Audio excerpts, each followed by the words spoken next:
அவர் ஐயா காலத்துலேயும் வந்து எத்தனையோ 11 மெடிக்கல் காலேஜ் கட்டியிருக்காங்க அரசு பணத்தில் வந்து கட்டியிருக்காங்க. அதே மாதிரி ஆர்ட்ஸ் அண்ட் சயின்ஸ் காலேஜும் கட்டியிருக்காங்க. விவசாயிகளுக்கு எத்தனையோ விஷயங்கள் செஞ்சுட்டு வந்திருக்காங்க. டெல்டா பகுதியை வந்து ஓரளவுக்கு மேம்படுத்திட்டு கொண்டு வந்திருக்காங்க இந்த விஷயத்துலலாம். ஸோ அப்படி இருக்கும்போது இன்னைக்கு திமுக அரசு ஏன் வந்து தமிழ்நாட்டோட நிதியில ஏன் நீங்க வந்து உங்களால செய்ய முடியல? திருப்பி அப்ப எதுக்கு நீங்க 1 லட்சம் கோடி நீங்க வந்து நிதி எடுத்திருக்கீங்க?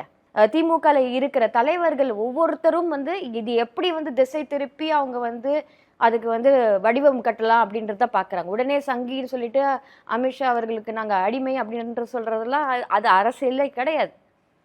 இன்னைக்கு அப்படி பார்த்தாச்சுன்னா அவங்க வீட்டுல இருக்கிற துர்கா ஸ்டாலின் அம்மா அவங்களும் தான் கோவிலா போய் பிராமணர்களை கூப்பிட்டுட்டு உட்கார வச்சு